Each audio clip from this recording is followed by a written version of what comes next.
Hello friends, welcome back to my channel. ಇವತ್ತು super spicy and tasty thecha paneer rice ಮಾಡ್ತಾ ಇದ್ದೀನಿ. ಇದು ಲಂಚ್ ಬಾಕ್ಸ್ಗೂ ಮತ್ತು ಡಿನ್ನರ್ಗೂ ಪರ್ಫೆಕ್ಟ್ ಆದ ರೆಸಿಪಿ. ಹಾಗಾದರೆ ಬನ್ನಿ ಸ್ಟಾರ್ಟ್ ಮಾಡೋಣ. ತೇಚ ಸ್ಪೆಷಲ್ ಏನಪ್ಪ ಅಂದರೆ ಕಡಲೆ ಬೀಜ ಮತ್ತು ಚಿಲ್ಲಿನ ಸೇರಿಸಿ ಗ್ರೀನ್ ಚಟ್ನಿನ ಮಾಡ್ಕೊಳ್ಳೋದು.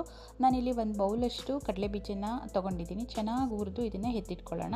ನೆಕ್ಸ್ಟು ಖಾರಕ್ಕೆ ಒಂದು 3 ಚಿಲ್ಲಿನ ತೊಗೊಂಡಿದ್ದೀನಿ. ಹಾಗೆ ಧನಿಯಾ ಸೊಪ್ಪಿಂದು ಕಡ್ಡಿ ಇರುತ್ತಲ್ಲ, ಕೊತ್ತಂಬರಿ ಸೊಪ್ಪಿಂದು ಕಡ್ಡಿ ಮಾತ್ರ ಯೂಸ್ ಮಾಡ್ತಾ ಇದ್ದೀನಿ. ಹಾಗೆ ಒಂದು 5ರಿಂದ 6 ಬೆಳ್ಳುಳ್ಳಿನ ತೊಗೊಂಡಿದ್ದೀನಿ.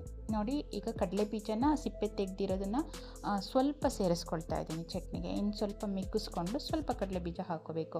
ಈಗ ಗ್ರೀನ್ ಚಿಲ್ಲಿ ಈ ರೀತಿ ಚೆನ್ನಾಗಿ ಫ್ರೈ ಆಗಿರಬೇಕು. ಚೆನ್ನಾಗಿ ಫ್ರೈ ಆದಮೇಲೆ ಕೊನೆಯಲ್ಲಿ ಸ್ವಲ್ಪ ಎಣ್ಣೆ ಹಾಕಿ ಮತ್ತು ಸ್ವಲ್ಪ ಜೀರಿಗೆನ ಸೇರಿಸ್ಕೊಂಡು ಇದನ್ನು ಸ್ಟವ್ ಆಫ್ ಮಾಡ್ಕೊಂಡು ತಣ್ಣಗಾಗೋದಕ್ಕೆ ಬಿಡಬೇಕು. ನೋಡಿ, ಇವಾಗ ತಣ್ಣಗಾದ್ಮೇಲೆ ಇದನ್ನು ಮಿಕ್ಸಿ ಜಾರಲ್ಲಿ ಹಾಕ್ಕೊಂಡಿದ್ದೀನಿ. ಈಗ ಸ್ವಲ್ಪ ಕೊತ್ತಂಬರಿ ಸೊಪ್ಪನ್ನು ಹಾಗೆ ಸ್ವಲ್ಪ ಸಾಲ್ಟನ್ನು ಸೇರಿಸ್ಕೊಳ್ತಾ ಇದ್ದೀನಿ. ಈಗ ಸ್ವಲ್ಪ ನೀರನ್ನು ಸೇರಿಸ್ಕೋಬೇಕು, ಜಾಸ್ತಿ ನೀರು ಹಾಕ್ಕೊಳ್ಬಾರ್ದು. ಆ್ಯಕ್ಚುಲಿ ಈ ಚಟ್ನಿಗೆ ನೀರು ಸೇರಿಸ್ಕೊಳ್ದೆ ಮಾಡ್ಕೊಳ್ತಾರೆ, ಬಟ್ ನಾನು ರೈಸಿಗೆ ಮಾಡ್ಕೊಳ್ಳೋದ್ರಿಂದ ಒಂದು 2ರಿಂದ 3 ಸ್ಪೂನಷ್ಟು ನೀರು ಹಾಕ್ಕೊಳ್ಳೇಬೇಕು. ಈ ರೀತಿ ತರಿತರಿಯಾಗಿ ರುಬ್ಕೊಳ್ಬೇಕು. ಕಡಲೆಬೀಜ ತರಿತರಿಯಾಗಿ ಇರಬೇಕು. ಬಾಯಿ ಸಿಗೋ ಥರ ಇದ್ದರೆ ಟೇಸ್ಟ್ ತುಂಬಾ ಚೆನ್ನಾಗಿರುತ್ತೆ. ಈ ರೀತಿ ತರಿತರಿಯಾಗಿ ರುಬ್ಕೊಳ್ಳಿ. ತೇಚ ಚಟ್ನಿ ಇವಾಗ ರೆಡಿ ಆಯಿತು. ನೆಕ್ಸ್ಟು ನಾವು ಉಳಿಸ್ಕೊಂಡಿರುವಂಥ ಕಡಲೆ ಬೀಜನ ತರಿತರಿಯಾಗಿ ಪುಡಿ ಮಾಡ್ಕೊಳ್ಬೇಕು. ಮಿಕ್ಸಿ ಜಾರಲ್ಲಾದರೂ ಮಾಡ್ಕೊಳ್ಬೋದು. ನಾನು ಕುಟ್ಟಣಿಗೆನಲ್ಲಿ ಮಾಡ್ಕೊಳ್ತಾ ಇದ್ದೀನಿ. ನೋಡಿ, ಈ ರೀತಿ ತರಿತರಿಯಾಗಿಯೇ ಇರಬೇಕು. ಇದನ್ನು ಕೊನೆಯಲ್ಲಿ ನಾವು ಇದನ್ನು ಹಾಕ್ಕೊಳ್ಬೇಕಾಗತ್ತೆ. ಈಗ ಸ್ವಲ್ಪ ಎತ್ತಿಟ್ಕೊಳ್ಳೋಣ. ಎಷ್ಟು ಬೇಕಾಗುತ್ತೋ ಅಷ್ಟು ಕೊನೆಯಲ್ಲಿ ನಾವು ಆ್ಯಡ್ ಮಾಡ್ಕೋಬೇಕು. ಈಗ ಕಡಾಯಿಯನ್ನು ಬಿಸಿ ಮಾಡಿಕೊಂಡು 2ರಿಂದ 3 ಟೀ ಸ್ಪೂನಷ್ಟು ಆಯಿಲನ್ನು ಸೇರಿಸ್ಕೊಂಡು ಸ್ವಲ್ಪ ಜೀರಿಗೆನ ಹಾಕಿ ಇದು ಫ್ರೈ ಆದಮೇಲೆ ಇದಕ್ಕೆ ಇವಾಗ ನಾನು ತರಕಾರಿನ ತೊಗೊಂಡಿದ್ದೀನಿ. ಸ್ವಲ್ಪ ಕ್ಯಾಬೇಜ್ ತೊಗೊಂಡಿದ್ದೀನಿ. ಇದನ್ನು ತೆಳ್ಳಗೆ ಕಟ್ ಮಾಡ್ಕೋಬೇಕು. ಎಷ್ಟು ತೆಳುವಾಗುತ್ತೋ ಅಷ್ಟು ತೆಳುವಾಗಿ ಇದನ್ನು ಸ್ಲೈಸ್ ಮಾಡ್ಕೋಬೇಕು. ಮತ್ತು ಒಂದು ಈರುಳ್ಳಿ, ಒಂದು ಕ್ಯಾಪ್ಸಿಕಮು ಮತ್ತು ಒಂದು ಟೊಮೆಟೊ ತೊಗೊಂಡಿದ್ದೀನಿ. ಇಷ್ಟನ್ನು ತಿನ್ನಾಗಿ ಕಟ್ ಮಾಡ್ಕೊಳ್ಬೇಕು. ಇವಾಗ ಮೊದಲು ಈರುಳ್ಳಿನ ಹಾಕಿ ಹೈ ಫ್ಲೇಮಲ್ಲಿ ಫ್ರೈ ಮಾಡ್ಕೊಳ್ಬೇಕು.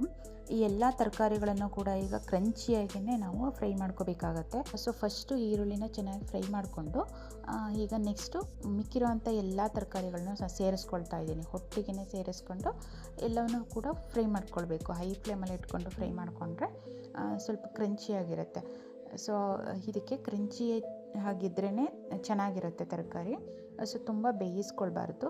ಈಗ ಸ್ವಲ್ಪ ಉಪ್ಪನ್ನು ಸೇರಿಸ್ಕೊಂಡು ಇದನ್ನು ಹೈ ಫ್ಲೇಮಲ್ಲಿ ಇಟ್ಕೊಂಡು ಫ್ರೈ ಮಾಡ್ಕೊಳ್ಳೋಣ.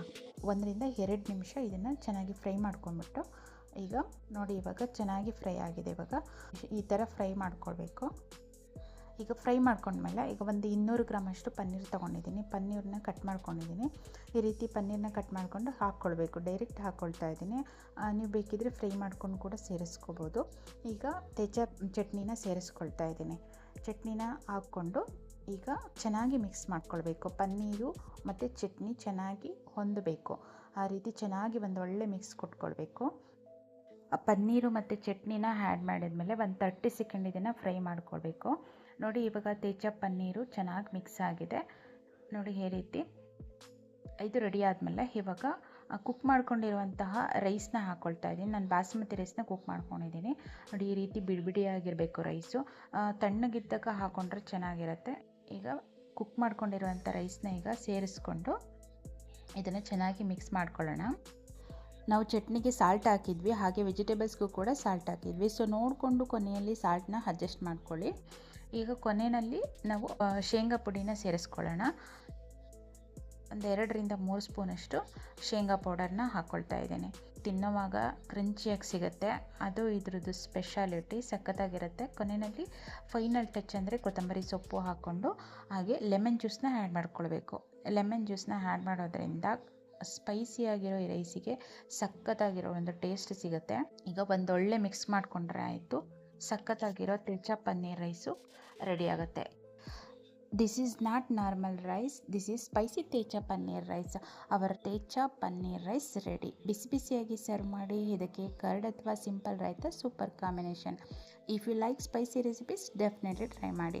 ವಿಡಿಯೋ ಇಷ್ಟ ಆದರೆ ಲೈಕ್ ಮಾಡಿ, ಶೇರ್ ಮಾಡಿ, ಚಾನಲ್ಗೆ ಸಬ್ಸ್ಕ್ರೈಬ್ ಮಾಡಿ for more tasty recipes. See you in next video.